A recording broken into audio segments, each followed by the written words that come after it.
12ನೇ ಶತಮಾನದ ಬಸವಣ್ಣನ ಅನುಭವ ಮಂಟಪಕ್ಕೂ 12ನೇ ಶತಮಾನದ ಬಸವಣ್ಣನ ಐಕ್ಯ ಮಂಟಪಕ್ಕೂ ಚಮ್ಮಾವಳಿಗೆ ಮಾಲೀಕನಾದ ಕೂಡಲ ಸಂಗಮನಾಥನ ಸ್ಥಾನಕ್ಕೂ ನನ್ನ ಭಕ್ತಿಯ ಕೋಟಿ ಕೋಟಿ ಪ್ರಣಾಮಗಳು. 5 ದಶಕಗಳ ಹೆಜ್ಜೆಗಳ ಗುರುತಿನೊಂದಿಗೆ ಚಮ್ಮಾವಳಿಗೆ ಹೊತ್ತು ಬೃಹತ್ ಪಾದಯಾತ್ರೆಗೆ ಆಗಮಿಸಿದ ನನ್ನ ತಂದೆ ತಾಯಿಗಳಿಗೆ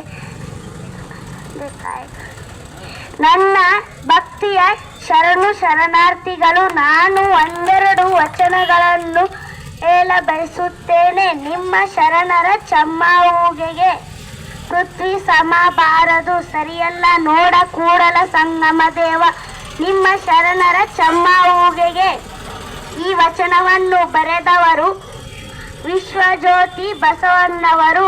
ರಥ ಎಂಬುದು ನಾಯಕರತ್ನ, ರಥ ಎಂಬುದು ಸುಪ್ಪಾಣಿಯ ಮುತ್ತು, ರಥ ಎಂಬುದು ಜೀವನದ ಕಲೆ, ರಥ ಎಂಬುದು ಸುಯಿದಾನ, ರಥ ತಪ್ಪಲು ಲಿಂಗ ಪೆದ್ದಿಗಳ ರಸನಲ್ಲನವ.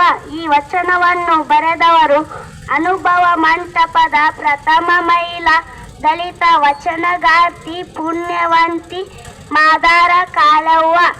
ಇಷ್ಟು ಹೇಳಿ ನಾನು ನನ್ನ ವಚನ ಭಾಷಣವನ್ನು ಮುಗಿಸುತ್ತೇನೆ. ಜೈ ಭೀಮ್, ಜೈ ಬಾಬು ಜಗಜೀವನ್ ರಾಮ್.